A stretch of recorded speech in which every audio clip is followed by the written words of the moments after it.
안녕하십니까? 봉인된 사건 노트의 진행자입니다. 오늘 우리가 다시 펼쳐볼 기록은 2010년 부산, 찌는 듯한 초여름의 열기 속에 묻혔던 한 여성의 비극입니다. 이웃이라는 이름의 가면을 쓴 짐승, 그리고 그날 끝내 도착하지 못한 개 모임에 대한 잔혹한 진실을 밝혀보려 합니다.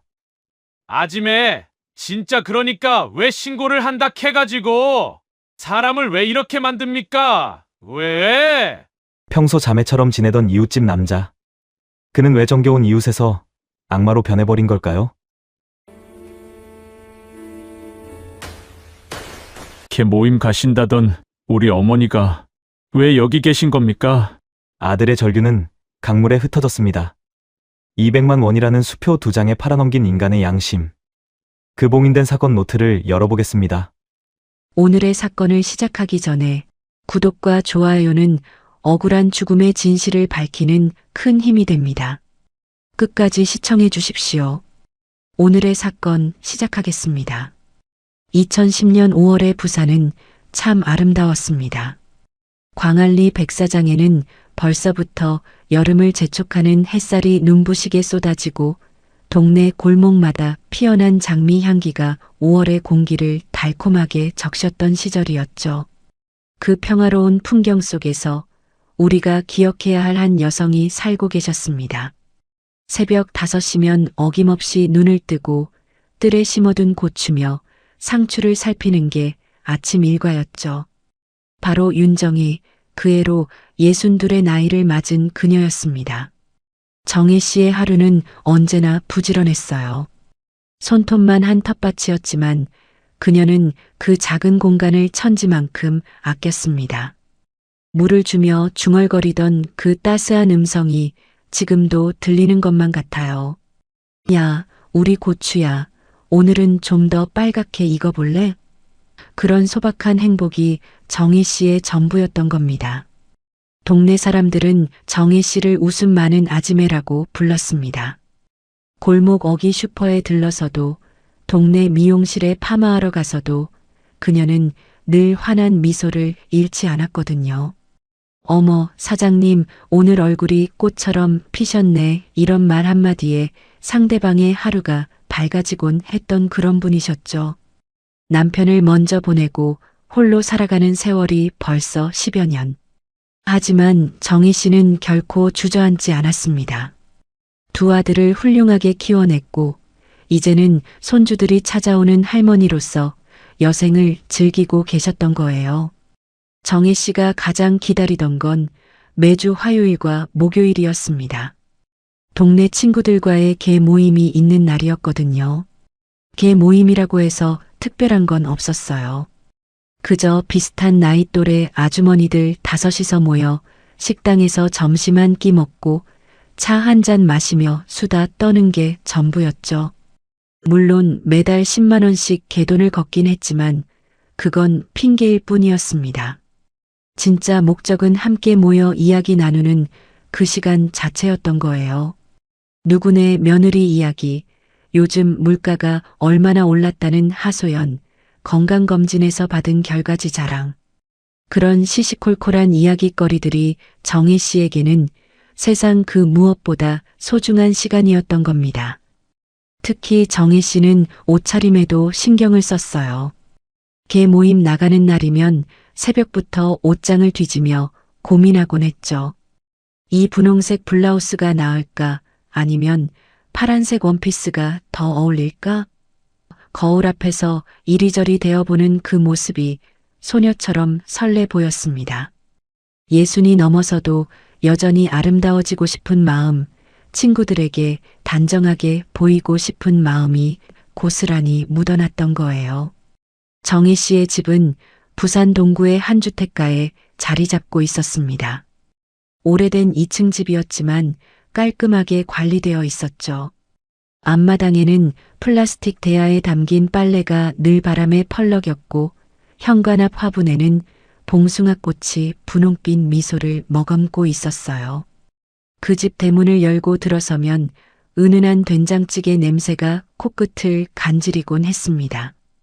정희 씨의 손맛이 배어든 그 냄새는 동네 아이들까지도 발걸음을 멈추게 만들 정도였으니까요.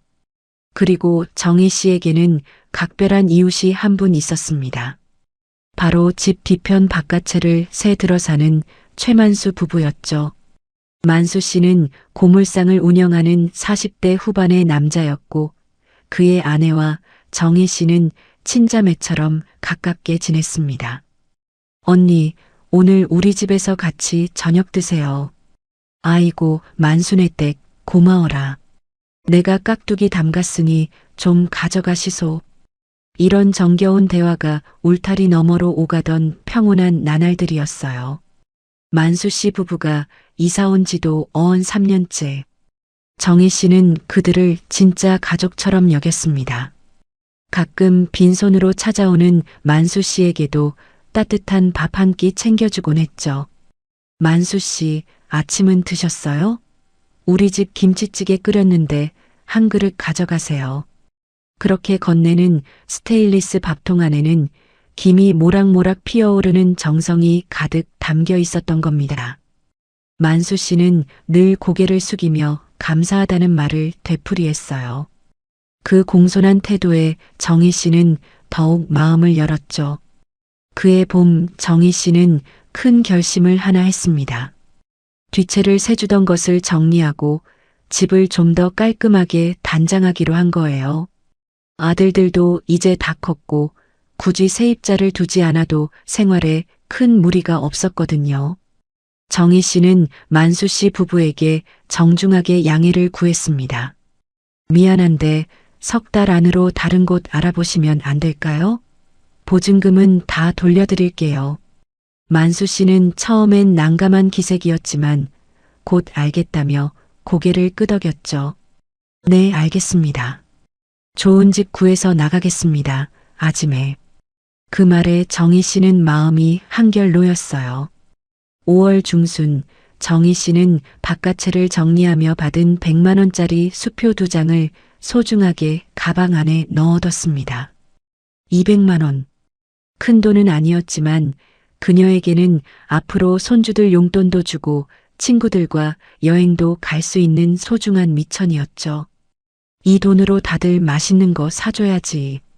정희 씨는 혼자 미소 지으며 중얼거렸습니다.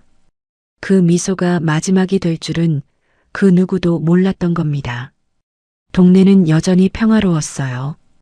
5월의 따스한 햇살 아래 골목길에는 아이들의 제잘거림이 메아리쳤고 담장 너머로는 TV에서 흘러나오는 드라마 주제가가 들려왔죠. 정혜 씨의 집 앞을 지나는 사람들은 누구도 몰랐습니다. 이 평범한 일상이 곧 산산이 부서질 거라는 사실을요. 그 웃음 많던 아지매가 영영 돌아오지 못할 길을 떠나게 될 거라는 끔찍한 미래를요. 2010년 5월 17일 저녁, 정희 씨는 내일 개 모임에 입고 갈 옷을 미리 꺼내 옷걸이에 걸어두었습니다. 연한 베이지색 블라우스에 감색 치마.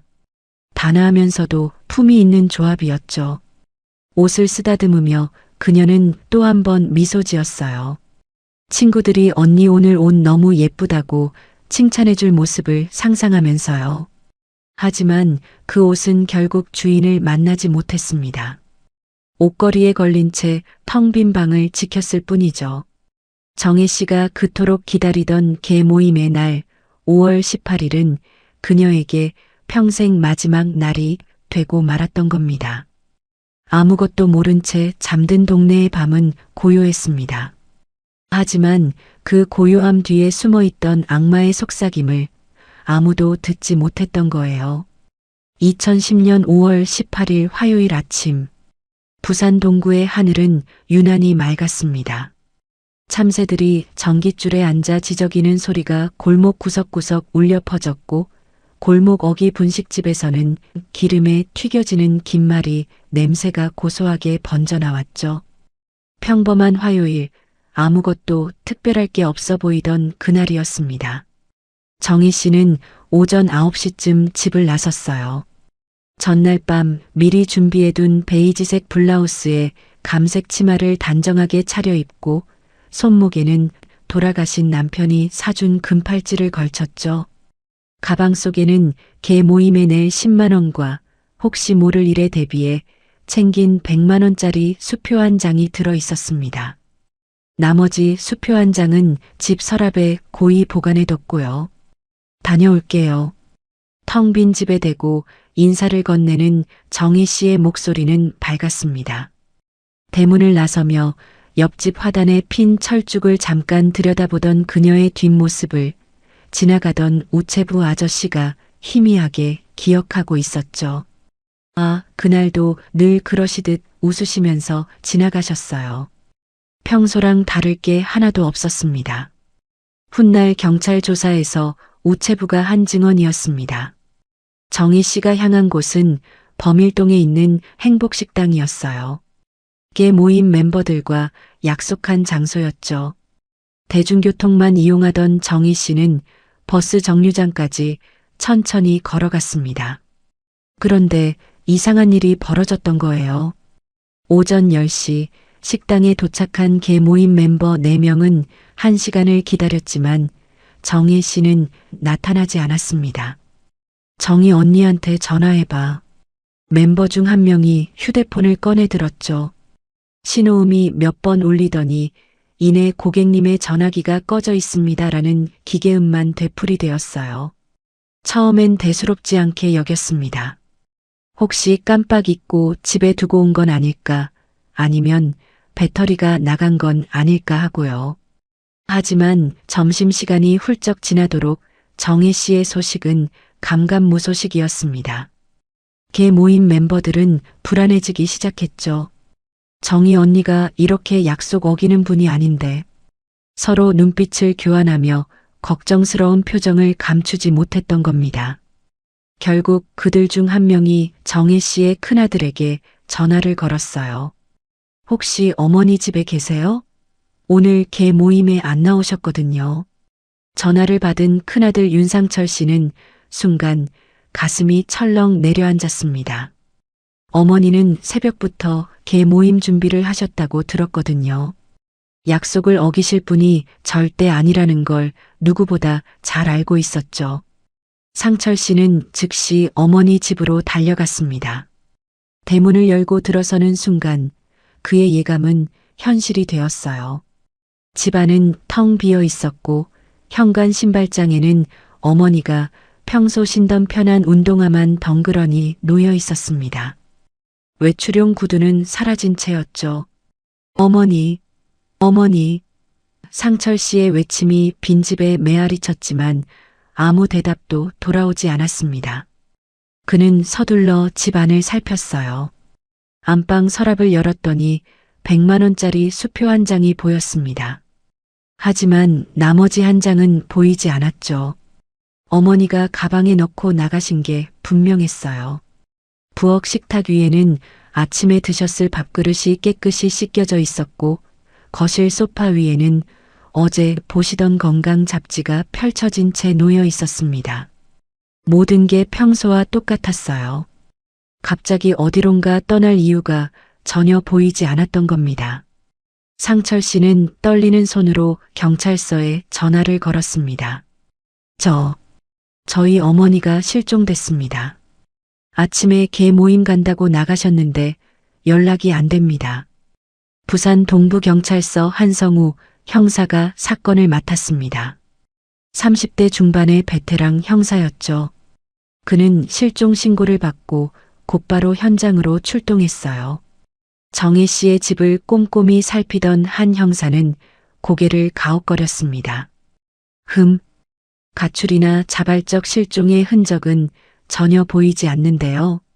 옷장에는 옷들이 그대로 걸려 있었고 화장대 위에는 평소 사용하던 화장품과 안경이 가지런히 놓여 있었어요. 여행 가방도 그대로였죠. 무엇보다 수표 한 장을 두고 간 것이 이상했습니다. 정말 멀리 갈 생각이었다면 돈을 전부 챙겨갔을 테니까요. 한 형사는 곧바로 주변 탐문 수사에 나섰습니다. 동네 사람들을 만나 정희 씨의 행적을 물었죠. 하지만 아무도 특별한 걸 목격하지 못했다고 입을 모았어요. 그냥 평소처럼 웃으시면서 지나가셨어요. 특이한 점은 하나도 없었습니다. 증언은 거기까지였습니다. 버스 정류장 주변 CCTV도 확인했어요. 흐릿한 화면 속에서 베이지색 옷을 입은 여성이 버스를 기다리는 모습이 잡혔습니다. 정혜 씨로 추정되는 인물이었죠. 그런데 이상한 점이 있었어요. 그녀는 버스에 타지 않았던 겁니다. 버스가 2대나 지나갔는데도 타지 않고 그 자리에 서 있더니 갑자기 정류장을 떠나 반대 방향으로 걸어가는 게 아니겠어요. 왜 갑자기 방향을 바꾼 거지? 한 형사는 모니터를 뚫어지게 바라봤습니다. 하지만 CCTV의 각도가 좋지 않아 그 이후 정혜 씨가 어디로 갔는지는 확인할 수 없었어요. 그 순간부터 정혜 씨의 흔적은 완전히 사라졌던 겁니다. 저녁이 되자 상철 씨의 동생인 둘째 아들도 경찰서로 달려왔습니다. 형제는 눈이 빨갛게 충혈된 채 형사들에게 애원했죠. 제발 저희 어머니 찾아주세요. 어머니는 절대 이렇게 연락 안 하시는 분이 아닙니다. 그들의 목소리는 절박했어요. 밤이 깊어갔지만 정혜 씨는 나타나지 않았습니다. 휴대전화는 여전히 꺼져 있었고 어떤 금융거래도 이루어지지 않았어요. 마치 증발해버린 것처럼 62세 여성은 흔적도 없이 사라졌던 겁니다. 한 형사는 사무실 책상에 앉아 사건 파일을 들여다보며 중얼거렸습니다. 대중교통만 이용하시는 분이 연고도 없는 곳으로 갑자기 사라질 리가 없어. 뭔가 있다. 그의 직감이 속삭이고 있었죠. 이건 단순 실종이 아니라는 걸요. 5월 18일 정희 씨가 사라진 그날부터 시계는 멈춰버렸습니다. 가족들의 시간도 경찰의 수사도 모든 게 안개 속으로 빨려 들어가는 것만 같았어요. 그리고 그 안개 저편에는 상상조차 할 수 없는 끔찍한 진실이 숨어 있었던 겁니다.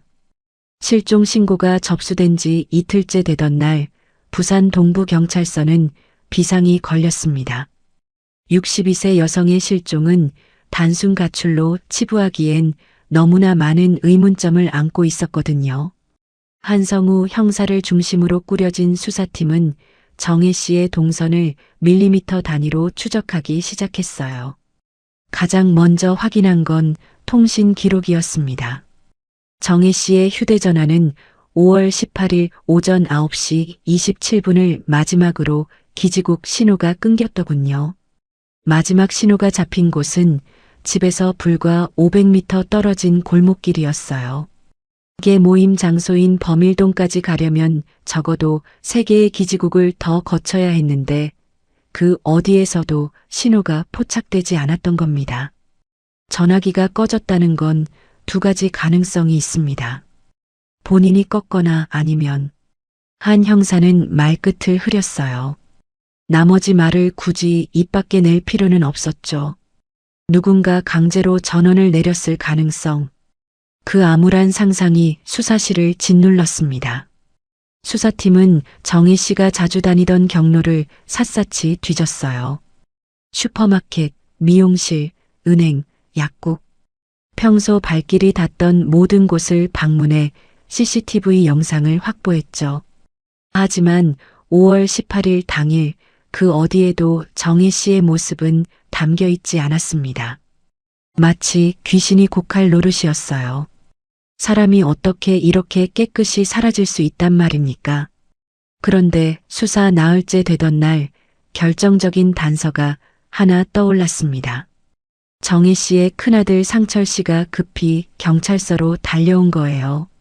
형사님, 어머니가 받으신 수표 말입니다. 그걸 추적하면 어머니를 찾을 수 있지 않을까요? 그의 말에 한 형사는 무릎을 탁 쳤죠. 맞아, 수표. 수표에는 일련 번호가 있지 않습니까? 수사팀은 곧바로 은행에 협조를 요청했어요. 정혜 씨가 가지고 나간 100만 원짜리 수표의 번호를 추적하기 시작한 겁니다. 2010년 당시만 해도 수표는 여전히 고액 거래에 자주 쓰이던 시절이었거든요. 사흘 뒤 은행으로부터 연락이 왔습니다. 해당 수표가 현금화됐습니다. 부산 북구의 한 유흥주점에서요. 한 형사는 즉시 그 주점으로 향했어요. 낮인데도 네온사인이 번쩍이던 그 허름한 건물 안에서 주점 사장은 기억을 더듬었죠. 아, 그 수표요? 맞아요. 손님 한 분이 술값으로 내고 가셨습니다. 얼굴이. 잠깐만요. 사장은 가게 구석에 설치된 CCTV 녹화 파일을 뒤적였어요. 2010년 5월 20일 밤 11시경의 영상이 재생되기 시작했습니다. 화면 속에는 술에 취한 듯 비틀거리는 중년 남성이 보였어요. 그가 계산대에 수표를 내밀며 뭐라 중얼거리는 모습이 흐릿하게 찍혀 있었죠. 한 형사는 화면을 멈추고 그 남자의 얼굴을 확대했습니다. 순간 그의 눈빛이 날카롭게 변했어요. 이 사람, 최만수 아닙니까? 정희 씨의 바깥채에 새 들어 살던 그 남자, 자매처럼 지내던 이웃이라던 그 사람이었던 겁니다. 한 형사는 가슴이 두근거렸어요. 실종 사건에서 피해자와 가장 가까운 사람이 용의자가 되는 경우는 드물지 않았으니까요. 하지만 섣불리 판단할 수는 없었습니다. 최만수를 경찰서로 불러 조사를 시작했어요. 최만수 씨, 이 수표 어떻게 갖고 계셨습니까? 형사의 날카로운 질문에 최 씨는 태연하게 대답했죠. 아, 그거요? 정희 아지매가 빌려주신 겁니다. 제가 이사 갈 때 목돈이 필요하다고 하니까 선심 쓰듯 주시더라고요. 나중에 보증금에서 까면 된다면서요. 그의 말투는 침착했어요. 눈 하나 깜빡이지 않고 거짓말을 늘어놓는 모습이 오히려 더 의심스러웠죠. 그럼 정혜 씨가 언제 주셨다는 겁니까? 한 형사가 재차 물었습니다. 5월 17일 저녁이었습니다. 제가 고물상 정리하고 집에 들어가려는데 아지매가 부르시더라고요. 이거 가져가라면서 주시길래 고맙게 받았죠. 최 씨의 대답은 막힘이 없었어요. 수사팀은 답답했습니다.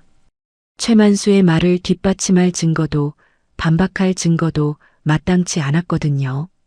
정희 씨는 사라졌고 수표는 최 씨 손에 있었지만 그게 범죄의 증거라고 단정 지을 수는 없었던 겁니다. 2010년 당시 과학수사기법은 지금처럼 발달하지 않았어요. DNA 감식도 제한적이었고 CCTV 화질도 형편없었죠. 더군다나 최만수의 아내도 남편을 감쌌습니다. 우리 남편은 그럴 사람이 아닙니다. 정희 언니랑 얼마나 가깝게 지냈는데요. 언니가 직접 도와주신 거예요. 그녀의 눈물 섞인 호소에 수사관들도 흔들리기 시작했어요. 동네 이웃들도 입을 모았습니다. 최 씨가 그럴 사람이 아니에요. 성실하고 착한 사람입니다. 정희 아지매랑 친하게 지내던 사이인데 설마 그랬겠어요? 여론은 최만수에게 유리하게 돌아가고 있었던 겁니다. 한 형사는 책상을 쾅 내리쳤어요. 안 됩니다. 뭔가 있어요. 이 남자 과거 전과 기록 떼보세요. 곧바로 확인한 최만수의 전과 기록에는 충격적인 내용이 적혀 있었죠. 1990년대 말 성추행 혐의로 벌금형, 2003년 폭행 혐의로 집행유예. 그는 결코 착한 이웃이 아니었던 겁니다. 하지만 전과가 있다고 해서 살인범으로 몰 수는 없었어요. 결정적인 물적 증거가 필요했습니다. 정희 씨의 시신 혹은 범행 현장의 혈흔 뭐라도 있어야 했죠. 수사팀은 최만수의 고물상을 급습 수색했어요. 녹슨 철문을 열고 들어선 고물상 안은 온갖 고철과 폐기물로 가득했습니다. 냉장고, 세탁기, 자전거 부품들이 산더미처럼 쌓여 있었고 코를 찌르는 기름 냄새가 진동했죠. 형사들은 샅샅이 뒤졌지만 특별한 건 발견되지 않았어요. 더 깊이 파보세요. 뭔가 있을 겁니다. 하지만 아무리 뒤져도 나오는 건 고철뿐이었어요. 시간은 흘러갔고 골든타임은 점점 멀어져 갔습니다. 실종 일주일, 열흘, 보름. 정희 씨의 생존 가능성은 점점 희박해졌죠. 가족들은 매일 경찰서로 전화를 걸어 울부짖었습니다. 우리 어머니 찾아주세요. 제발이요. 하지만 수사는 미궁에 빠져 허우적거렸어요. 안개는 점점 짙어졌고 진실은 점점 더 깊은 어둠 속으로 가라앉고 있었던 겁니다. 실종 2주째 수사는 교착 상태에 빠졌습니다. 최만수는 여전히 결백을 주장했고 물적 증거는 나오지 않았어요. 하지만 한성우 형사의 직감은 계속 그를 가리키고 있었죠. 이 남자 뭔가 숨기고 있습니다. 형사는 최 씨의 5월 18일 동선을 집중 추적하기 시작했어요. 최만수는 그날 오전 8시쯤 고물상 문을 열었다고 진술했습니다. 평소처럼 일했어요. 고철 분류하고 손님 몇 명 받고 점심때쯤 국밥집 가서 밥 먹고요. 하지만 이상하게도 그의 알리바이를 확인해줄 목격자가 거의 없었던 겁니다. 고물상 주변 상인들에게 물었더니 애매한 대답만 돌아왔어요. 글쎄요, 그날 봤는지 기억이 안 나네요. 워낙 조용히 장사하는 사람이라. 옆 가게 주인은 고개를 갸우뚱했죠. 보통 아침에 셔터 올리는 소리가 요란한데 그날은 특히 조용했던 것 같기도 하고 확실하진 않습니다. 수사팀은 최만수가 자주 가던 국밥집을 찾아갔습니다. 주방에서 국물 냄새가 진동하던 그 식당 주인은 장부를 뒤적이며 말했어요. 5월 18일이요? 이상하네. 최 씨가 그날은 안 왔어요. 거의 매일 오시는 분인데 그날은 기록이 없네요. 최만수의 진술에 첫 번째 균열이 생긴 순간이었습니다. 점심 먹었다고 하지 않았습니까? 한 형사가 추궁하자 최 씨는 당황한 기색을 숨기지 못했어요. 그날은 컵라면으로 때웠습니다. 일이 밀려서 나갈 시간이 없었거든요. 그의 눈동자가 미세하게 흔들렸죠. 거짓말하는 사람 특유의 징조였습니다. 더 파고들자 결정적인 증언이 나왔어요. 고물상에서 2블록 떨어진 철물점 사장이 이상한 걸 목격했다는 겁니다.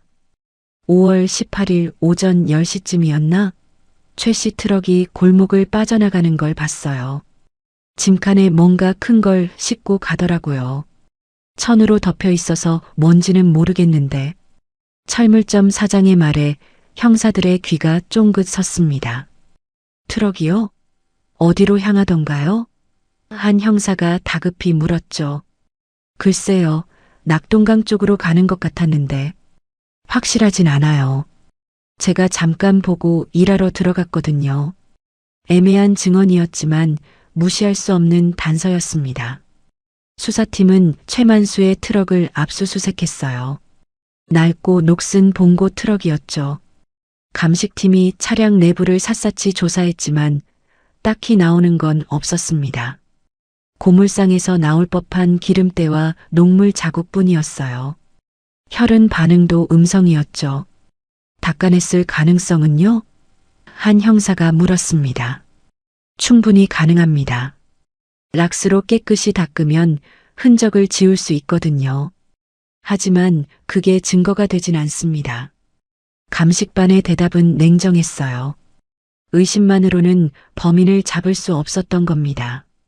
그런데 이번엔 최만수의 아내 진술에서 모순이 발견됐습니다. 처음엔 남편이 하루 종일 고물상에 있었다고 했던 그녀가 재조사에서는 말을 바꿨어요.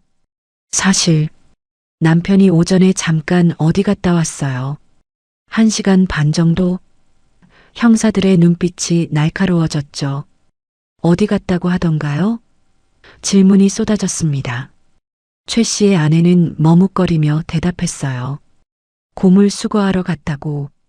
아니, 부품 사러 갔다고. 정확히는 기억이 안 나요. 그녀의 손이 떨리고 있었습니다. 거짓말로 남편을 감싸고 있다는 게 너무나 명백했죠. 수사팀은 최만수를 다시 소환했어요. 이번엔 한 형사의 목소리가 한층 더 냉랭했습니다. 최 씨, 5월 18일 오전에 어디 가셨죠? 트럭 타고 나간 거 목격자가 있습니다. 최만수는 잠시 침묵하더니 이내 웃음을 지었어요. 뻔뻔한 웃음이었죠. 아, 그거요. 잠깐 폐가전 수거하러 갔다 왔습니다. 단골 고객이 TV 버리러 오라고 해서요. 그의 대답은 여전히 막힘이 없었어요. 그 고객 연락처 주시죠. 형사가 메모지를 내밀자 최 씨는 휴대폰을 뒤적였습니다. 이상하네. 여기 저장해뒀는데. 어디 갔지? 결국 그 고객은 찾을 수 없었어요. 아니, 애초에 존재하지 않았을 가능성이 높았죠. 최만수의 거짓말은 점점 더 투박해지고 있었습니다. 하지만 거짓말이 곧 살인의 증거는 아니었어요. 법정에서 유죄를 입증하려면 확실한 물증이 필요했던 겁니다. 시간은 무정하게 흘렀습니다. 실종 3주째 되던 날 검사로부터 압박이 들어왔어요. 증거 없으면 불구속 수사로 전환하세요. 무작정 붙잡고 있을 순 없습니다. 한 형사는 이를 악물었지만 어쩔 도리가 없었죠. 최만수는 경찰서를 나서며 비웃듯 말했습니다. 정의 아짐에 빨리 찾으시길 바랍니다. 저도 걱정돼요. 그 말투에는 조롱이 섞여 있었어요. 형사들은 분통이 터졌지만 손쓸 방법이 없었습니다. 하지만 한 형사는 포기하지 않았어요. 이 자식, 반드시 꼬리를 밟는다. 그는 혼자 중얼거리며 최만수의 뒤를 미행하기 시작했죠. 며칠간의 잠복 끝에 이상한 장면을 목격하게 됩니다. 5월 29일 새벽 2시, 최만수는 홀로 고물상에 나타났어요. 주변을 두리번거리더니 안으로 들어가더군요. 1시간쯤 지나자 고물상 안에서 무언가 타는 듯한 연기가 피어올랐습니다. 형사는 쌍안경으로 지켜봤어요. 최 씨는 뭔가를 불태우고 있었던 겁니다. 다음 날 아침 형사는 고물상 뒤편 쓰레기통을 뒤졌어요. 재 속에서 탄 천조각이 발견됐죠. 감식 결과 여성 블라우스의 일부로 추정됐습니다. 하지만 DNA 검사는 실패했어요. 너무 심하게 탔기 때문이었죠. 이 새끼 증거 인멸하고 있어. 형사는 확신했습니다. 하지만 탄 천 조각만으로는 기소하기 어려웠어요. 변호사는 고물상에서 나올 수 있는 흔한 쓰레기라고 주장할 게 뻔했으니까요. 수사는 점점 미로 속으로 빠져들었습니다. 단서는 있는데 증거가 없고 의심은 가는데 확신은 없는 답답한 상황이었죠. 그리고 가장 끔찍한 건 정혜 씨의 시신조차 찾을 수 없다는 사실이었습니다. 도대체 그녀는 어디로 사라진 걸까요? 6월로 접어들었지만 정희 씨는 여전히 돌아오지 않았습니다. 가족들은 매일 밤 눈물로 지새웠고 수사는 출구 없는 미로를 헤매고 있었어요. 그런데 한 형사가 다시 처음으로 돌아가 5월 18일 그날을 재구성하기 시작했습니다. 분명 뭔가 놓친 게 있어. 정혜 씨의 휴대폰 통화 기록을 재분석했더니 이상한 점이 발견됐어요. 5월 17일 밤 10시 42분 정희 씨는 누군가에게 전화를 걸었습니다. 통화 시간은 단 23초. 그리고 그 번호의 주인은 바로 최만수였던 겁니다. 밤 10시에 세입자한테 무슨 일로 전화했을까요? 수사팀은 최 씨를 또다시 불러들였어요. 그날 밤 정희 씨한테 전화 받았죠? 형사의 질문에 최만수는 잠시 당황하는 기색을 보였습니다. 아, 네, 받았습니다. 내일 아침 일찍 나가니까 대문 잠그지 말라는 얘기였어요. 하지만 정혜 씨의 아들들은 고개를 저었어요.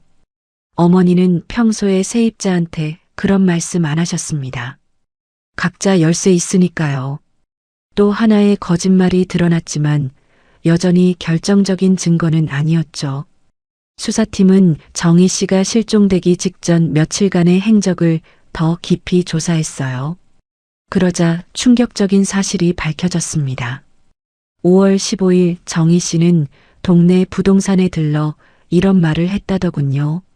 세입자가 나간 다음에 집을 좀 손보고 싶은데 인테리어 업체 아는 데 있어요? 부동산 사장은 또렷이 기억하고 있었어요. 그때 정희 씨가 참 밝으셨습니다. 드디어 집을 내 맘대로 꾸밀 수 있다면서 기뻐하시더라고요.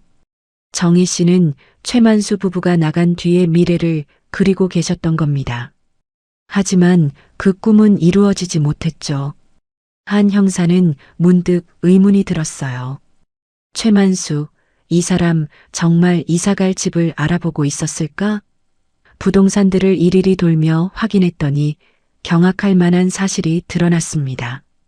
최 씨는 단 한 군데도 집을 알아보러 다니지 않았던 거예요. 나갈 생각이 없었다는 겁니까? 형사는 소름이 돋았죠. 최만수는 이사갈 돈도 없었고 갈 곳도 없었습니다. 그런데 집주인인 정희 씨는 석 달 안에 나가라고 통보했어요. 절박함에 몰린 사람은 무슨 짓이든 할 수 있다는 걸 형사는 너무나 잘 알고 있었습니다. 수사가 한 달째 접어들자 검찰은 최만수를 참고인에서 피의자로 전환했어요. 본격적인 압박 수사가 시작됐죠. 밤낮 없이 조사실에 불려다니던 최 씨는 점점 초췌해졌습니다. 하지만 입은 여전히 굳게 닫혀 있었어요. 그런데 6월 중순 전환점이 찾아왔습니다. 낙동강 불암교 인근에서 낚시하던 한 시민이 이상한 걸 발견한 거예요. 여기 물에 고무대야가 떠다니는데 안에 뭔가 이상한 게 들어있어요. 신고를 받고 출동한 경찰은 경악을 금치 못했죠. 고무대야 안에는 사람의 유골로 보이는 파편들이 담겨 있었던 겁니다. 훼손이 심해 형체를 알아볼 수 없을 정도였어요. 하지만 DNA 감식 결과 그것은 윤정희 씨의 것으로 확인됐습니다. 형사들은 눈물을 삼켰어요. 그토록 찾던 피해자가 이런 끔찍한 모습으로 발견되다니. 정희 씨의 아들들에게 연락이 갔습니다. 유골이 발견됐습니다. 상철 씨는 그 자리에서 주저앉아 울부짖었어요. 어머니, 우리 어머니가 왜 이렇게 돌아가셔야 합니까? 동생도 바닥에 엎드려 통곡했죠. 그들이 그토록 무사 귀환을 바랐던 어머니는 이미 한 달 전에 세상을 떠나 있었던 겁니다. 증거가 확보되자 최만수는 더 이상 버틸 수 없었어요. 경찰은 그를 긴급 체포했습니다. 살인 혐의로 체포합니다. 수갑이 채워지는 순간 최 씨의 얼굴은 백지장처럼 하얗게 질렸죠. 조사실에서 최만수는 마침내 입을 열었습니다. 하지만 그가 토해낸 진실은 듣는 이들의 간담을 서늘하게 만들었어요. 5월 18일 아침이었습니다. 정희 아지매가 저를 급히 부르시더군요. 가방에 넣어뒀던 수표가 없어졌다면서. 최 씨는 전날 밤 정희 씨가 잠깐 마당에 나간 사이 가방을 뒤졌다고 했어요. 수표가 2장 있는 걸 봤습니다. 그중 한 장만 가져가면 모를 거라 생각했죠. 하지만 정희 씨는 다음날 아침 바로 알아챘던 겁니다. 계모임 가려고 가방을 여는 순간 수표 한 장이 사라진 걸 발견한 거예요. 만수 씨, 혹시 내 수표 봤어? 정혜 씨가 물었을 때 최만수는 차가운 땀이 등줄기를 타고 흘렀다고 했습니다. 모르는데요? 거짓말을 했지만 정희 씨는 눈치챘어요. 어젯밤 마당 나갔다 들어왔을 때 안방 불빛이 흔들리는 걸 봤어. 당신이었지? 그 순간 최만수는 절박해졌습니다. 절도로 신고되면 전과가 있는 자신은 실형을 피할 수 없었거든요. 아지매, 제발. 없던 걸로 해주세요. 제가 꼭 갚을게요. 최 씨가 애원했지만 정희 씨는 단호했어요. 안 돼. 이건 도둑질이야. 경찰에 신고할 거야. 최만수는 순간적으로 이성을 잃었다고 진술했습니다. 아지매를 고물상으로 데려갔어요. 이야기하자면서요. 하지만 그건 대화를 위한 게 아니었죠. 인적 드문 고물상 안 최 씨는 정혜 씨의 목을 졸랐습니다. 저항하시더라고요. 할퀴시고 소리 지르시고. 하지만 저도 악착같이 버텼습니다. 감옥에 다시 가고 싶지 않았거든요. 최만수의 고백은 담담했어요. 마치 남의 일을 이야기하듯 감정 없이 말하는 모습이 더욱 소름 돋게 만들었죠. 62세 여성은 그렇게 자신이 믿었던 이웃의 손에 목숨을 잃었습니다. 개 모임에 가려던 아침 화사한 옷을 입고 설레던 그 마음은 공포와 배신감으로 변했을 거예요. 마지막 순간 정희 씨는 무슨 생각을 했을까요? 그토록 잘해줬던 이웃이 자신을 죽이는 순간 그녀의 눈에 비친 세상은 어떤 모습이었을까요? 정희 씨의 숨이 끊어진 뒤 최만수는 멍하니 시신을 내려다봤다고 했습니다. 처음엔 제가 무슨 짓을 한 건지 실감이 안 났어요. 하지만 곧 현실이 밀려왔죠. 고물상 바닥에 누워있는 정희 씨, 그녀의 눈은 반쯤 떠진 채 허공을 응시하고 있었던 겁니다. 최만수는 패닉에 빠졌어요. 어떡하지, 어떡하지. 고물상 안을 이리저리 왔다 갔다 하며 중얼거렸죠. 시간은 흐르고 있었고 누군가 찾아올지도 몰랐습니다. 그는 무엇보다 흔적을 지워야 한다고 생각했어요. 완전히, 철저히 아무것도 남기지 않고 없애야 했습니다. 그 순간 고물상 구석에 쌓여있던 대형 드럼통이 그의 눈에 들어왔습니다. 폐기된 공장에서 가져온 스테인리스 드럼통이었어요. 이걸로 없앨 수 있을 거야. 최 씨는 소름 끼치는 생각을 떠올렸던 겁니다. 인간이기를 포기한 순간이었죠. 그는 고물상 뒤편에 쌓아뒀던 번개탄을 꺼냈어요.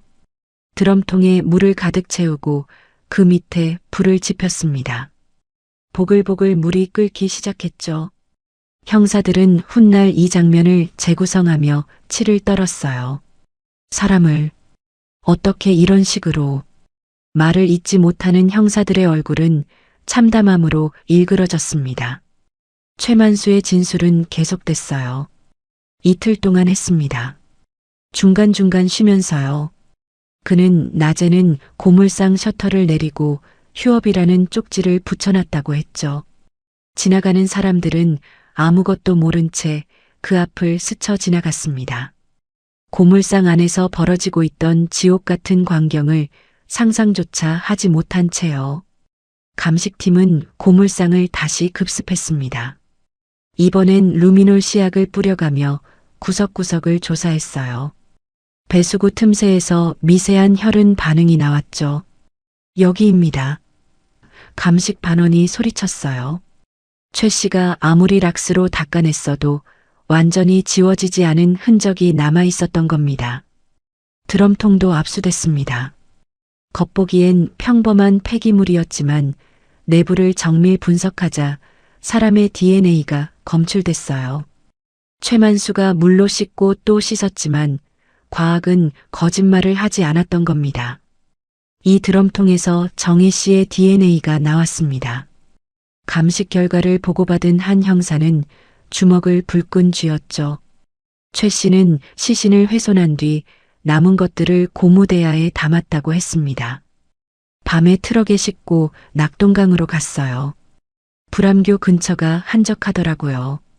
5월 20일 새벽 3시 아무도 없는 강변에서 최만수는 고무대야를 물에 던졌죠. 가라앉을 줄 알았는데 떠올랐어요. 그냥 도망쳐 나왔습니다. 하지만 그는 평온을 되찾지 못했어요. 매일 밤 악몽에 시달렸다고 했죠. 정희 아지매가 나타나서 저를 째려봤어요. 당신이 죽였다고, 왜 죽였냐고. 최 씨의 손은 떨리고 있었습니다. 그럼에도 낮에는 아무렇지 않은 척 일상을 이어갔던 겁니다. 더욱 경악스러운 건 범행 직후 그의 행동이었어요. 5월 20일 밤 최만수는 훔친 수표로 유흥주점에서 술을 마셨습니다. CCTV에 찍힌 그의 모습은 태연했어요. 마치 아무 일도 없었다는 듯이요. 어떻게 사람을 그렇게 처리하고 술을 마실 수 있습니까? 형사가 소리쳤지만 최 씨는 고개를 떨구고만 있었죠. 수사팀은 최만수의 과거를 더 깊이 파헤쳤어요. 1998년 성추행, 2003년 폭행. 정과는 그뿐이 아니었습니다. 2005년에는 사기 혐의로 고소당했다가 합의로 무마됐고 2007년에는 절도 혐의로 조사받은 적도 있었죠. 그는 평생 범죄의 그림자 속에서 살아온 인물이었던 겁니다. 교도소에서 복역했던 시절 최 씨는 동료 수감자들에게 이렇게 말했다더군요. 다시는 여기 안 올 거야. 죽어도. 그 집착이 결국 살인으로 이어졌던 거예요. 정과자라는 낙인이 두려워. 또다시 감옥에 가는 게 싫어. 그는 한 여성의 목숨을 빼앗았던 겁니다. 정희 씨의 가족들은 조서를 읽으며 오열했습니다. 어머니가 얼마나 무서우셨을까요? 얼마나 아프셨을까요? 상철 씨는 말을 잇지 못하고 눈물만 흘렸어요. 믿었던 이웃이 악마로 변하는 순간 어머니가 느꼈을 공포와 배신감을 생각하니 가슴이 찢어질 것만 같았죠. 한 형사는 사건 파일을 덮으며 한숨을 내쉬었습니다. 만약 우리가 조금만 더 빨리 증거를 찾았더라면. 하지만 후회해도 소용없었어요. 정희 씨는 이미 돌아올 수 없는 곳으로 떠났으니까요. 최만수의 고물상은 폐쇄됐습니다. 노란 경찰 차단선이 둘러쳐진 그곳은 이제 범죄 현장으로만 기억될 뿐이었죠. 동네 사람들은 그 앞을 지나며 고개를 돌렸어요. 저런 곳에서 그런 일이 벌어졌다니. 누구도 상상하지 못했던 악행이었습니다. 수사팀은 추가 증거를 계속 수집했어요. 최 씨가 구입했던 번개탄 영수증, 락스 구매 기록, 주유소 CCTV, 퍼즐 조각들이 하나씩 맞춰지면서 범행의 전모가 선명하게 드러났습니다. 계획적이진 않았지만 증거인멸은 치밀했던 거예요. 최만수의 아내도 조사를 받았습니다. 정말 몰랐어요. 남편이 그런 짓을 할 줄은. 그녀는 울면서 말했죠. 하지만 수사 결과 그녀는 범행에 가담하지 않은 것으로 밝혀졌어요. 다만 남편을 감싸려 거짓 증언을 한 것뿐이었습니다. 6월 말 검찰은 최만수를 살인 및 사체 손괴 혐의로 기소했습니다. 200만 원의 탐욕이 한 사람의 인생을 앗아간 비극이었어요. 정혜 씨가 그토록 기다리던 개 모임의 날은 영원히 오지 않을 내일이 되어버렸습니다. 2010년 8월 부산지방법원 제3형사부 최만수의 첫 공판이 열렸습니다. 방청석에는 정혜 씨의 유족들과 동네 이웃들 그리고 사건을 취재하는 기자들로 빼곡히 채워졌어요. 모두가 같은 질문을 품고 있었죠. 도대체 어떤 인간이 저런 짓을 할 수 있단 말인가? 최만수가 포승줄에 묶인 채 법정에 들어섰습니다. 한때 정혜 씨에게 깍두기를 얻어먹으며 고맙다고 인사하던 그 남자는 이제 살인범이 되어 있었어요. 방청석에서는 분노의 탄식이 터져나왔죠. 저 악마 같은 놈. 누군가 낮게 중얼거렸습니다. 재판장이 입장하며 법정은 숙연해졌어요. 피고인, 기소 내용을 인정합니까? 재판장의 질문에 최만수는 고개를 끄덕였습니다. 예, 인정합니다. 그의 목소리는 떨리고 있었지만 방청석 사람들에게는 그저 비겁한 연기로만 보였죠. 검사가 일어섰습니다. 재판장님, 이 사건은 단순 우발적 살인이 아닙니다. 검사는 준비해온 증거들을 하나씩 제시하기 시작했어요. 피고인은 범행 전날 밤 피해자의 가방을 뒤져 수표를 훔쳤습니다. 이미 범죄 의도가 있었던 겁니다. 검사는 최만수의 통화 기록도 공개했어요.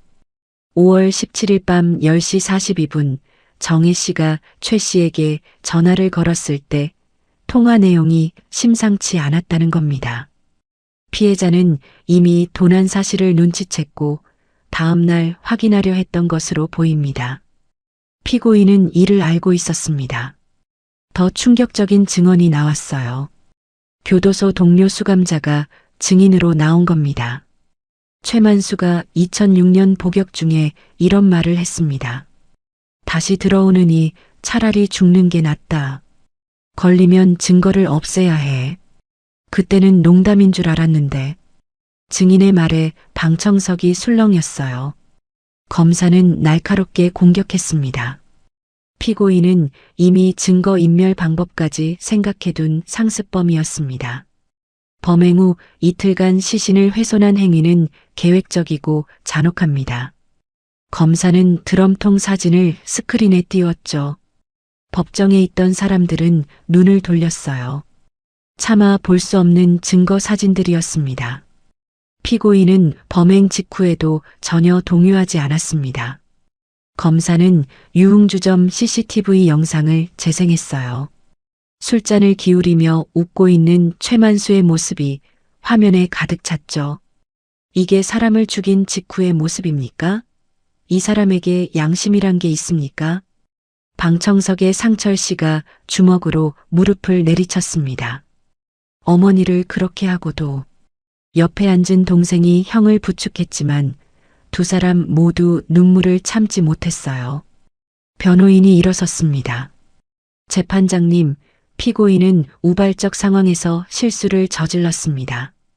변호인은 최만수의 어려운 형편을 강조했죠. 피고인은 생계를 위해 고물상을 운영하며 빚에 쪼들리고 있었습니다. 이사갈 돈이 없어 절박했던 겁니다. 하지만 검사는 즉각 반박했어요. 절박하면 살인을 해도 됩니까? 피해자는 피고인 가족을 친자식처럼 돌봐준 분입니다.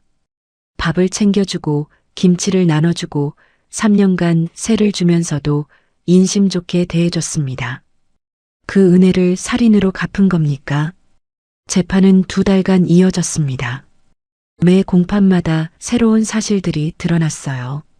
최만수는 범행 당일 오전 정희 씨를 고물상으로 유인하기 위해 거짓말을 했다고 실토했습니다. 수표 찾아드렸다고 했어요. 고물상에 있으니 같이 가자고요. 정희 씨는 의심 없이 따라갔던 겁니다. 믿었던 이웃이니까요. 하지만 고물상 안에 서서 최만수는 돌변했어요. 아침에 신고하면 제 인생 끝입니다. 없던 일로 해주세요. 그는 무릎까지 꿇으며 애원했다고 했죠. 정희 씨는 단호했습니다. 안 돼요. 이건 도둑질이에요. 경찰에 가야 해요.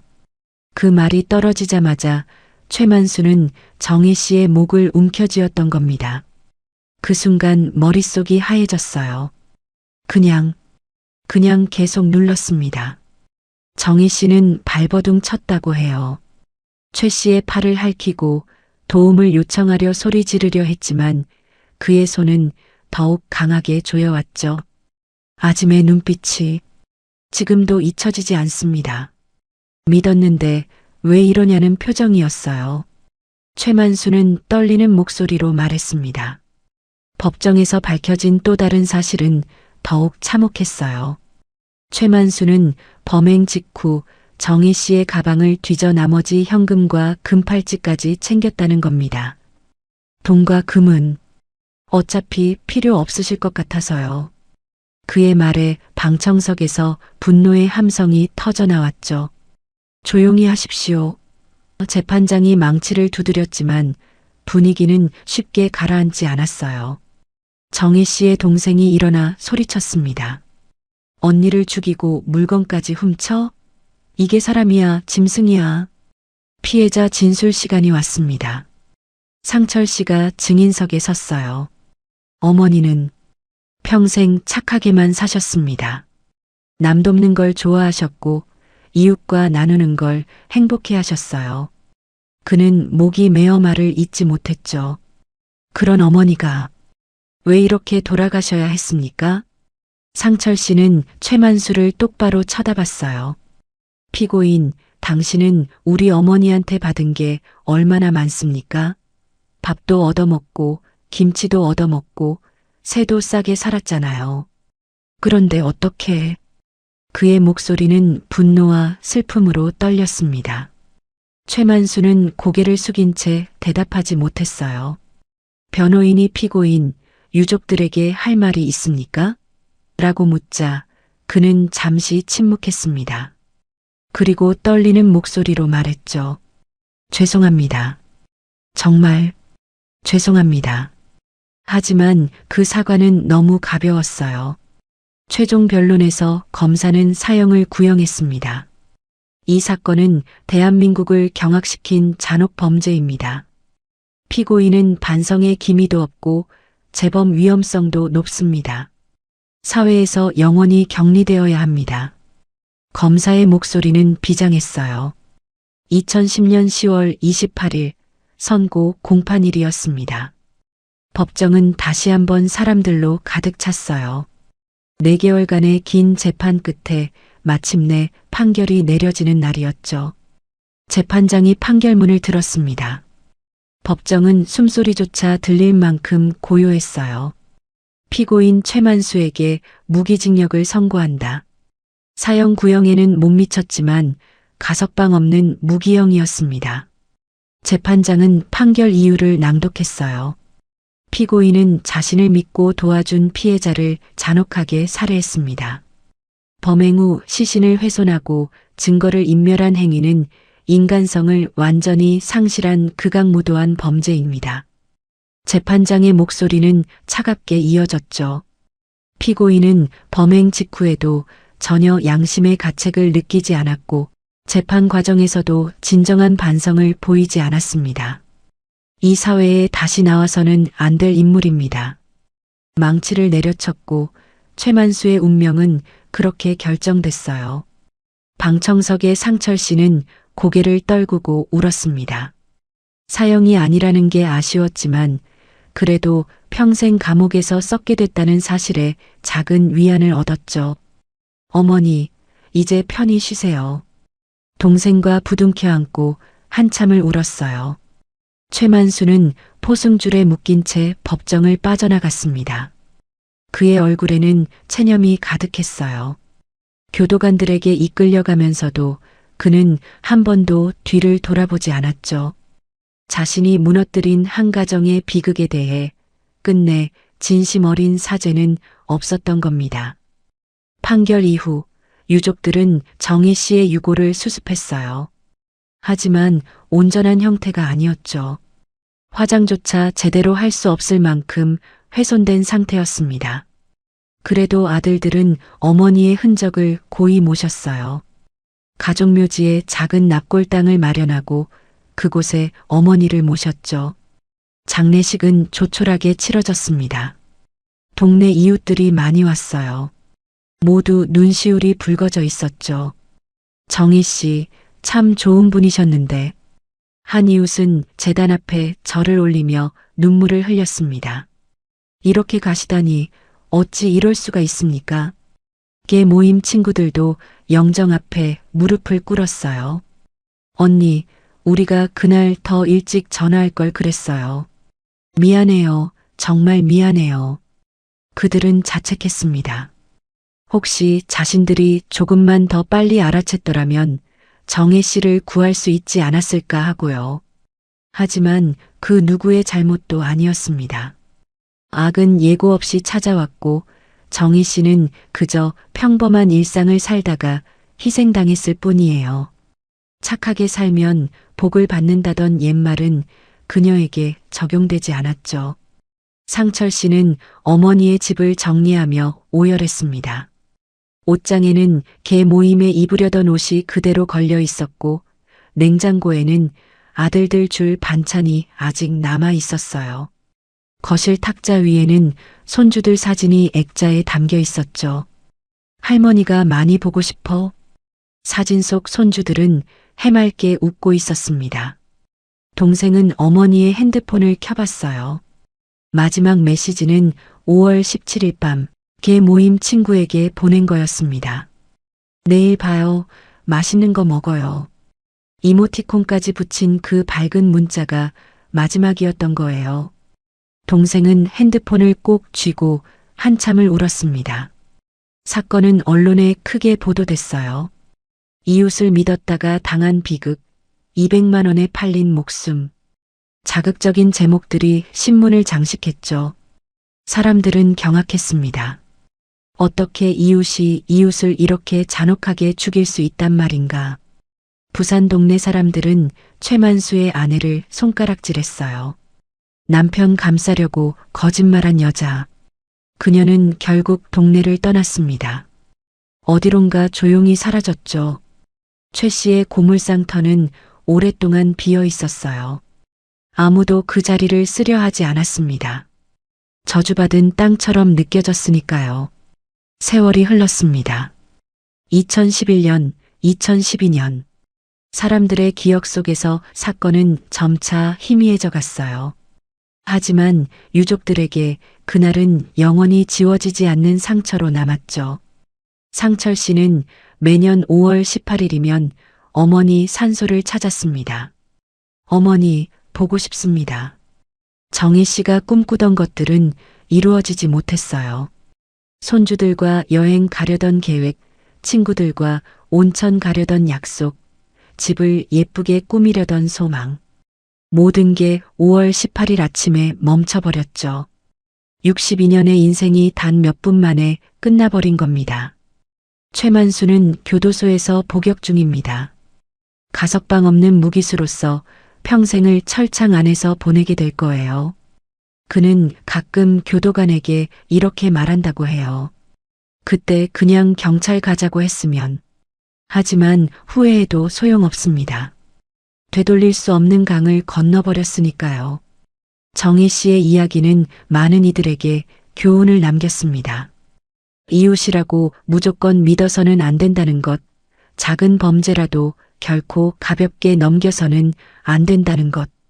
200만 원이라는 돈이 한 사람의 목숨보다 무거워진 그 순간의 광기를 우리는 기억해야 합니다.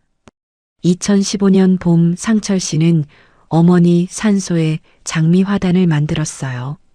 정희 씨가 생전에 좋아하던 꽃이었죠. 5월이면 붉은 장미가 활짝 피어나 산소를 감싸 안습니다. 어머니, 좋아하시는 장미 가져왔어요. 상철 씨의 목소리는 여전히 떨렸습니다. 이 사건은 봉인됐지만 기억 속에서는 영원히 지워지지 않을 겁니다. 평범한 일상이 얼마나 소중한지, 믿음이 깨지는 순간이 얼마나 잔혹한지를 보여준 사건이니까요. 정희 씨의 영혼은 이제 평온을 찾았을까요? 그녀가 그토록 사랑했던 가족들 곁에서 여전히 미소 짓고 계실까요? 오늘의 사건 노트, 여기서 덮습니다. 하지만 우리는 기억해야 합니다. 윤정이 그 이름을. 착하게 살았던 한 어머니가 부당하게 생을 마감했다는 사실을. 그리고 다시는 이런 비극이 반복되어선 안 된다는 교훈을요. 정희 씨의 명복을 빕니다. 사건의 기록을 따라가며 가려진 조각들을 연결합니다. 그날 무슨 일이 있었는지. 구독과 좋아요, 알림 설정은 이 기록을 이어가는 힘이 됩니다. 구독과 좋아요 꼭 눌러주세요. 잊혀진 이름들, 사라진 진실, 그날의 흔적들. 봉인된 사건 노트에서 흔적을 찾아드리겠습니다. 지금까지 봉인된 사건 노트였습니다. 시청해주셔서 감사합니다.